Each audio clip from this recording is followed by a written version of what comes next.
mačke i priče. Djevojčica i njena maca su se igrali u parku. Maco, hajde da se igramo žmine. Mjau, mjau. Ja brojim do 10. 1. I dok je djevojčica brojala, tu je naišao neki nevaljali pas. I jako je zalajao na macu. Av, av, av, av. Maca je od straha skočila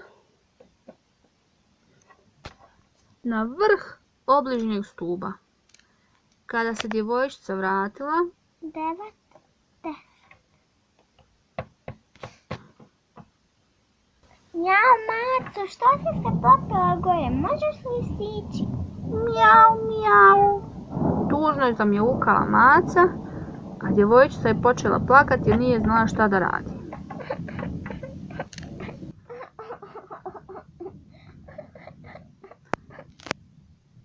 U tom trenutku doletjela je vila sreće. Djevojčica je ugledala vilu i rekla radosno. Vidi vila! Pa je upitala vilu, Možeš li mi pomoći? a šta da ti pomognem? Pa da dohvatim Macu sa obližnjeg stuba. Pa ne pada mi na pamet, ja sam vila sreće. Imam pametnija posla nego dohvaćati mačke sa stubova. Bože, sačuvaj. Djevojčica je pogledala vilu začuđeno i nastavila da plače.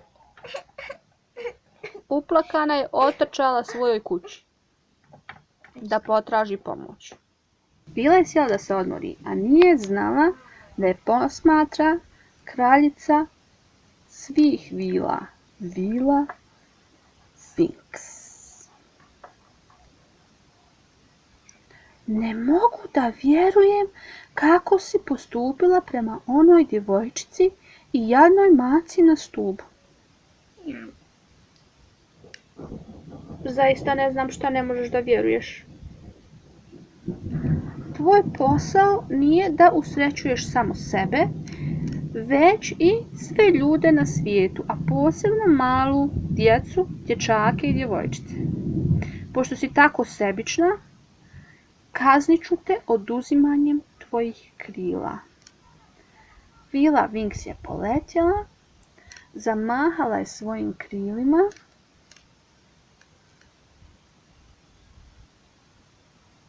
i čarolija je pala na vilu sreće.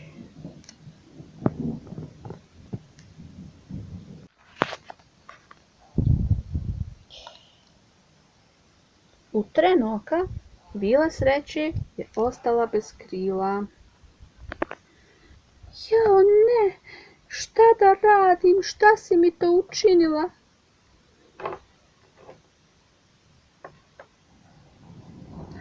Sve dok ne prestaneš biti sebična, ostaćeš bez krila. Pa šta sad da radim? Pa šta sad da radim? Moraš napraviti 3 dobra djela, prestati biti sebična i vratit će ti se tvoja krila.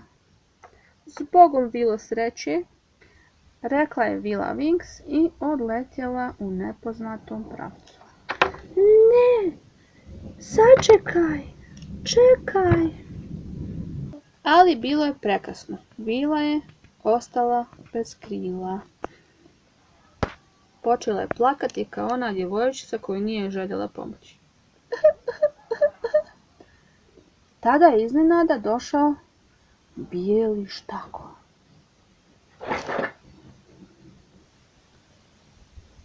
Zašto plačeš? Zato što moram napraviti 3 dobra djela. Šta da radim sad? Pa mogu ti ja pomoći da napraviš 2 dobra djela, a 3 moraš uraditi sama. A šta hoćeš za uzvrat? Pa 1 prvac. Šta kažeš? Ne pada mi na pamet, ja neću da ljubim štakora. Pa kako želiš. Rekao je štakor i krenuo odavde. ali se Vila predomislila. Ne, sačekaj, ipak mi treba pomoć. Pa okej. Koje je prvo dobro djelo? Pa prvo moraš da spasiš mačku sa stupa.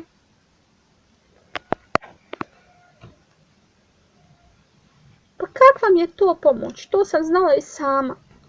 Pa samo si sjedila tu i plakala, znači nisi. Dobro, odo spasiti mačku sa stuba.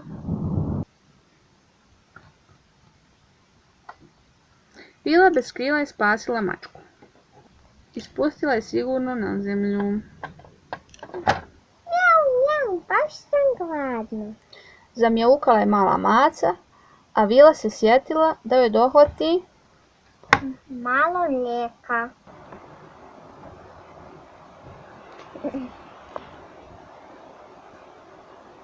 Maca je dobila svoje mlijeko i više nije bila gladna.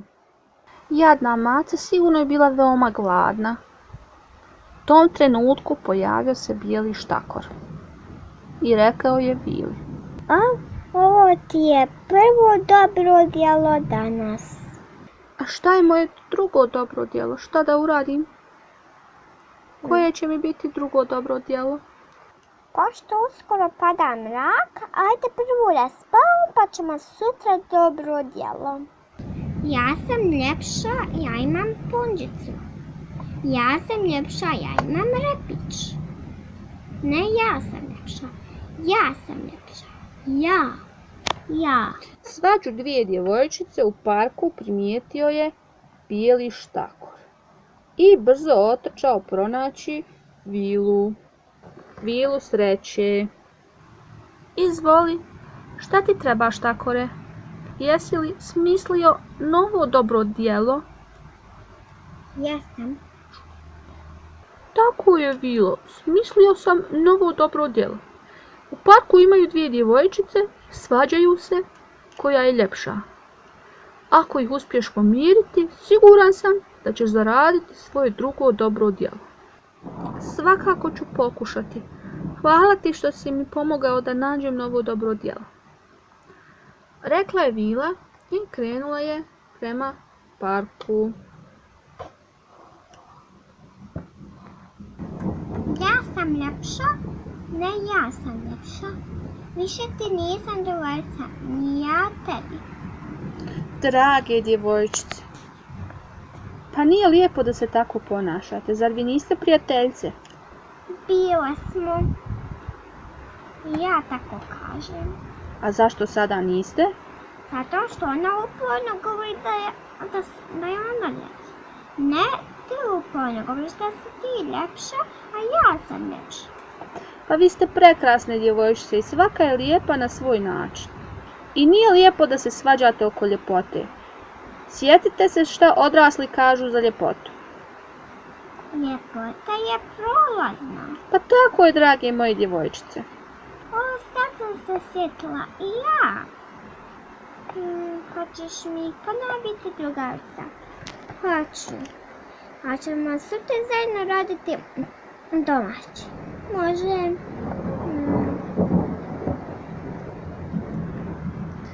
Baš mi je drago što ste se pomirile. Mislim da je i drugo djelo gotovo. Molim, a šta to znači? Pa, trebaš mi dati jedan poljubac. Pa ako baš moram. U tom trenutku štakor se pretvorio u prekrasnog princa. O, pa ti si princ! Tada se pojavila kraljica Winx i rekla je: Draga moja Vilo sreće, napokon si donijela sreću drugima. Ispunila si svoj zadatak da napraviš 3 dobra djela. Zbog toga ti vraćam tvoja krila. I kraljica je jako zamahnula svojim krilima, Odjednom desila se čaroja. Vila je dobila svoja krila, a i dobila je nekoga s kim može da dijeli svu sreću svog života. Vila i princ su živjeli dugo, sretno i zadovoljno. Čiča, miča, gotova je priča. Lajkujte video, kliknite zvonce za notifikacije, subscribeujte se na naš YouTube kanal, pišite u komentarima da vam se sviđa ovaj video. Ćao drugari!